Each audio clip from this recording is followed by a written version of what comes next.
जो होता है वो अच्छे के लिए होता है। हिंदी प्रेरणादायक कहानी। एक बार की बात है, एक राजा तलवारबाजी कर रहा था तो अचानक से उसके अंगुली में कट लग गया।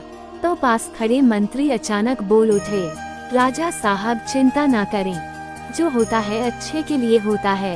यह सुनते ही राजा को गुस्सा आ जाता है। राजा उस मंत्री को कारागृह में बंद करने का आदेश दे देता है और बोलता है, इसको फांसी पर चढ़ा दिया जाए। यह सुनकर मंत्री घबरा गया। उसने राजा से निवेदन किया, महाराज, मैंने आपके यहाँ इतने वर्षों तक काम किया है, क्या आप मेरी अंतिम इच्छा पूरी नहीं करेंगे? राजा बोला, ठीक है, बताओ क्या है तुम्हारी अंतिम इच्छा? मंत्री बोला, कृपया मुझे 10 दिन का समय दीजिए, उसके बाद आप मुझे जो चाहे वो सजा दे दीजिए। राजा ने उसकी अंतिम इच्छा मान ली।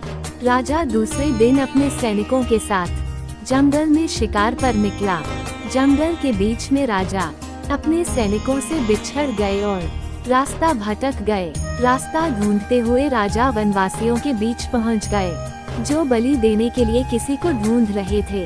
वनवासियों ने राजा को पकड़ लिया और वन की देवी को बलि देने के लिए ले गए। बलि देने की सारी तैयारियां पूरी हो गई। जैसे ही राजा को बलि देने के स्थान पर ले जाया गया, वहां खड़े बुजुर्ग की नजर राजा की खंडित अंगुली पर पड़ी। उसने आवाज लगाई कि ये तो खंडित है, इसकी बलि नहीं दी जा सकती। तो वनवासियों ने राजा को छोड़ दिया। राजा जैसे तैसे वहां से निकला और अपने राज्य पहुंचा। सबसे पहले कारागृह में अपने मंत्री से मिलने पहुंचा। राजा ने मंत्री से कहा, आपने सही कहा था, अगर मेरी अंगुली नहीं कटी होती तो मैं जिंदा नहीं होता। यानी जो होता है वो अच्छे के लिए होता है। राजा ने फिर पूछा, मेरा तो फायदा हुआ, लेकिन आपका कैसे फायदा हुआ? मैंने तो आपको सजा दी। मंत्री बोला, मैं आपके साथ शिकार पर हमेशा रहता हूँ, उस दिन भी रहता, लेकिन मेरे खंडित नहीं होने के कारण मेरी बलि चढ़ जाती, इसलिए मेरे साथ भी जो हुआ अच्छा हुआ। राजा प्रसन्न हुआ, लेकिन छोटी सी बात पर मंत्री को सजा देने का दुख भी हुआ। इसलिए राजा ने मंत्री को कारागृह से निकालकर फिर से अपने साथ रख लिया।